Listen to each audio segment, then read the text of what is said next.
Hi, everybody. I was inspired today to deliver this message that I feel comes from your soul. This is a soulful message from you to you.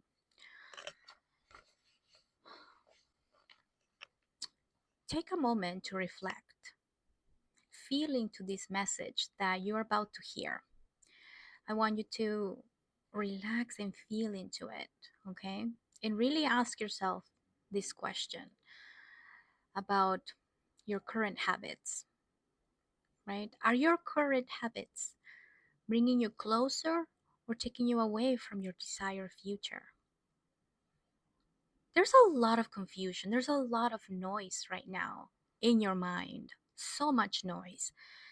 It is making you feel like so overwhelmed and confused. But the reason that you are in this place, I need you to understand the reason that you are in this place is because you have gone too long without listening to your heart.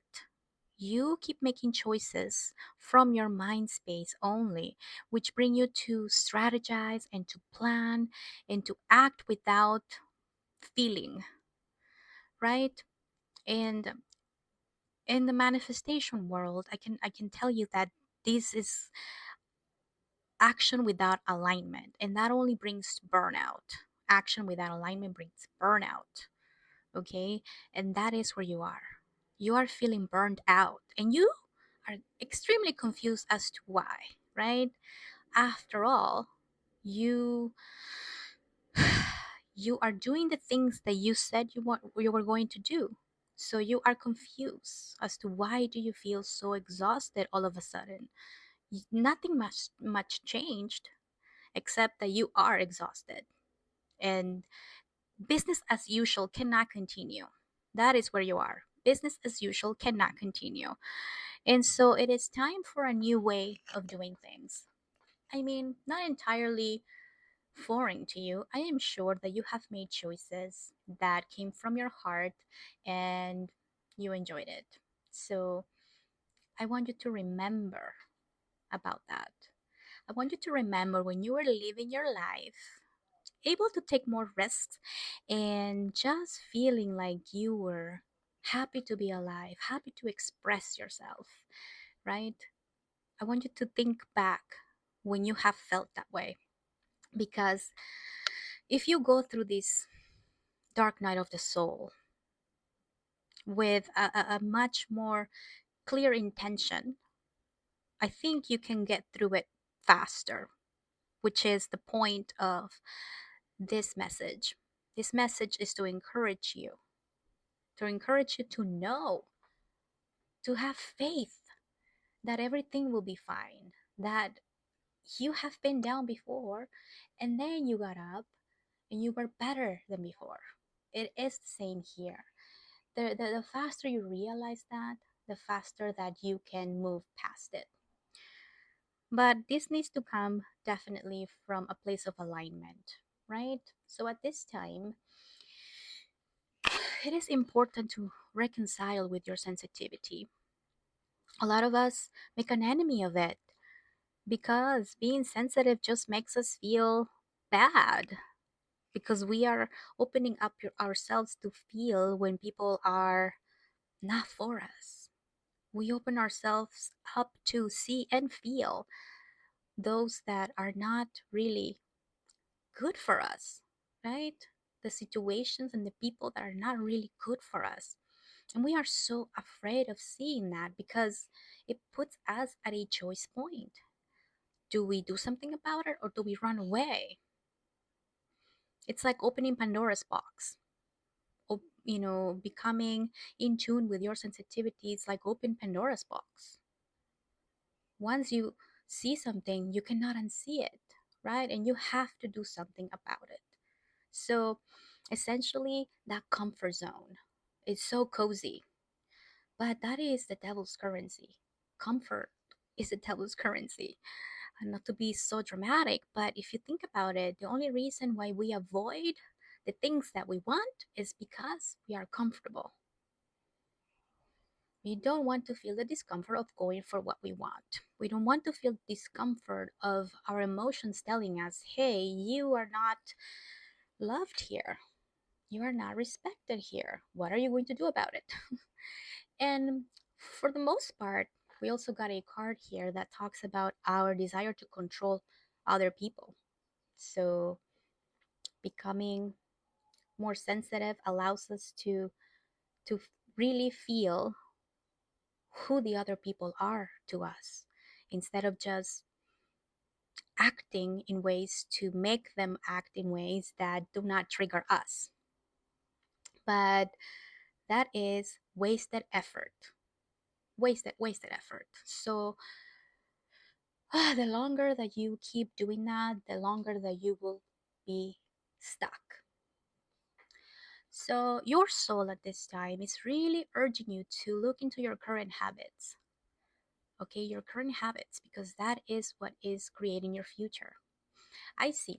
You got an archetype card. It says miser. I asked which archetype should be brought into the light. Are you trying to bring into the light? Are you trying to embody? And you got miser, and it says entrepreneurial, creative ability to turn anything to gold. Anything to gold, right? So I think the the task, the quest right now is to find the golden nugget of wisdom in everything we have lived. Anything that is causing us pain, that is causing us to stay back in victimhood, thinking about how unjust everything will be if I just move on. You are asked to make lemonade out of your lemons, to alchemize your experiences into gold. Because once you are able to do that, you will be able to go to that neutral place in which everything is, but it also isn't, right? Everything is because it is for some people, but it isn't because it's not for other people. It creates a lot of struggle, problems, confusion when we constantly try to act from a more elevated place. And it's great to do that. There is a place for that, right? I do not want to undermine community at all. Community is beautiful, but there's a shadow aspect of community too. There's a shadow aspect and a light aspect to anything.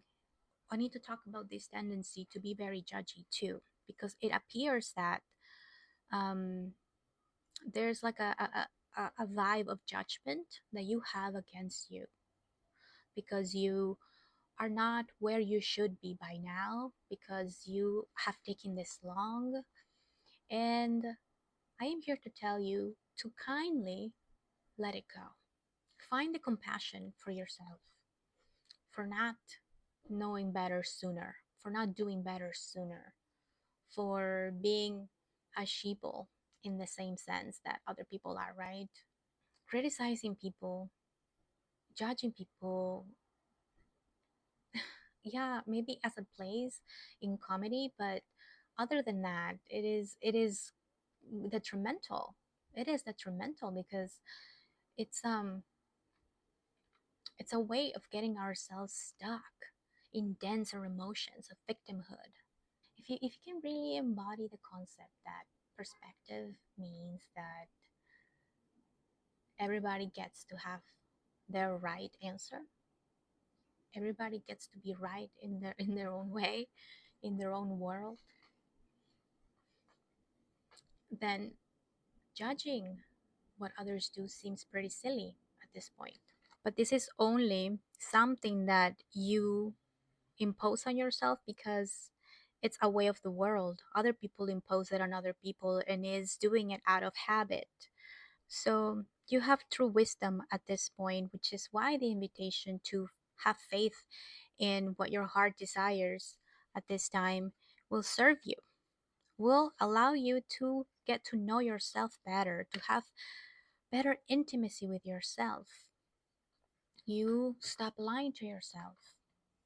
You allow yourself to see the true of you, the true of you that does get hurt a lot more than you allow yourself to notice.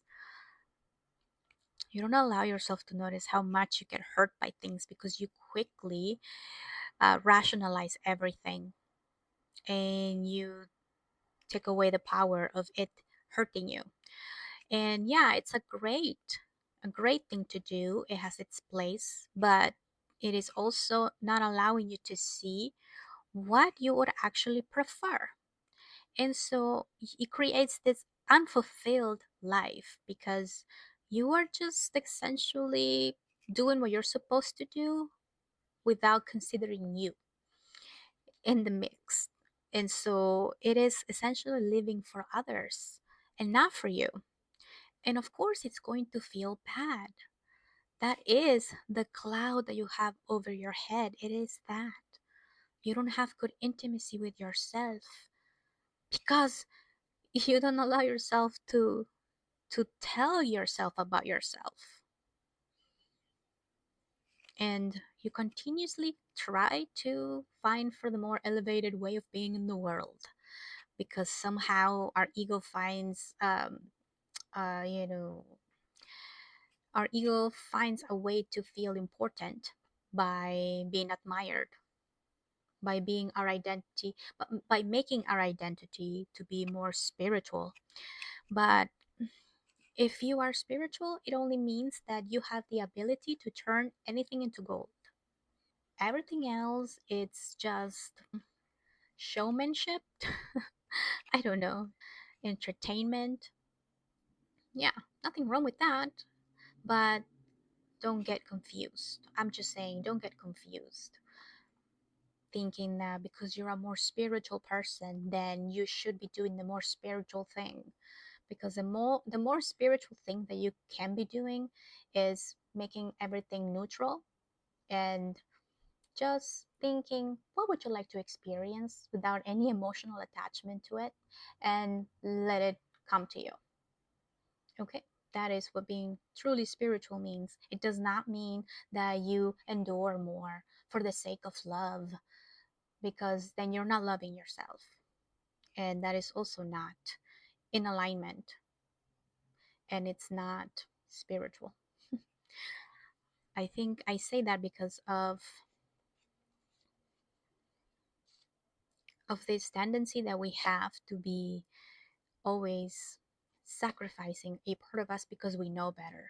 And I understand it's a beautiful thing. And if you're able to do it, great. But not the right time right now. Because right now you are in a crisis and you need to go through a selfish period in which you open up yourself to feeling what is a yes and what is a no for you, so that you get to know yourself. Because if you don't know yourself, you can't really be in relationship with other, because you are not bringing yourself to the relationship. You are bringing a role that you think the other person wants you to play, and that will backfire, as I am sure you have seen now. That backfires. And that is why this is your soul talking to you right now, asking you to please do something about it. Do something about the things that matter most to you. And you will only find those when you allow yourself to feel your life, to make choices from the heart and not the mind, at least not for a while, and to really question your habits. Are your habits really for you or against you? Have the courage to tell yourself the truth. I think that is the message for today. Your soul just wants to make sure that you get out of your head a little bit, that you surrender to uncovering your path as you go, to not be so set on having a strategy, a plan, and you allow yourself to be in the present moment, because that is the only place from where we can create something. Invest in yourself, spend time getting to know yourself. That is the quest, the vibe, the idea, the message from your soul. Okay. I hope that it was nice and cozy and helpful. And thank you for being curious enough to watch this video. And I will see you in the next video.